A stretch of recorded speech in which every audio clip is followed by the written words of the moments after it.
Second scrimmage, got another one done.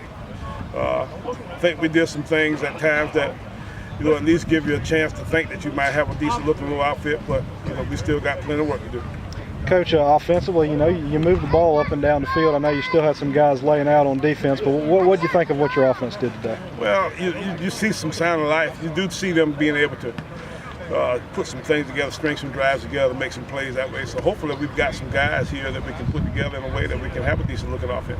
I know you had a redshirt freshman, made a few plays out there for you, 24. Kind of talk about what he was able to do. Well, we think is going to be a big play guy for us. And we thought we were going to play him up to maybe like the first week of preseason last year, and he got knocked around a little bit. That's one of the things that you have a little bit of an issue with these young guys. Sometimes they get hit one time, and the next thing you know, they're out for a month. So he got knocked around a little bit during the preseason, and that kind of threw him back a little bit. But we think that Jameson's a big-time player.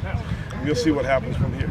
I know you got a little upset at your defense. You wanted to see him hitting a little bit more. I know kind of tough to strike that balance, but talk about that. Well, it's always a little bit of a misnomer that you can be satisfied with one of these kind of deals, because you got one side that's having success, the other side's not, and that's one of the tough parts about spring ball. And lots of times our defensive guys have been beaten up so bad that do most of the season, most of the practices about not hitting this guy, not doing that, until they're scared to really drive a guy to the ground. So I had to get after them a little bit to get those guys to get a little more active because of the fact that they were trying to be a little too passive. Quarterback-wise, I thought Collick probably threw the ball today probably as well as he has any practice. He's throwing it. He, if you can protect him, can throw the football around pretty good, and he shows some signs of being, really good at times. So, what we're trying to do is trying to figure out how to keep him a little bit cleaner, because lots of times last year, the biggest reason he had issues because he was getting beaten up so bad in our protections.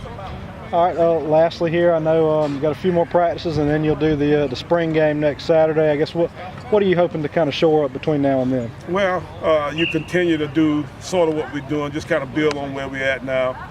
You want to continue to get a lot of those young kids as much work as you can, because you want to try to see if they can integrate into your mix so they can actually be a part of the team next year, be part of Boston.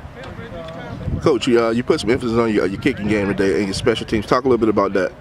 Well, we think we got a pretty good group of guys in that special teams operation, and we're trying to make sure that we do enough work to give them some confidence in the fact that they can go out and execute. So we keep trying to do a little bit of that kind of stuff to make that happen.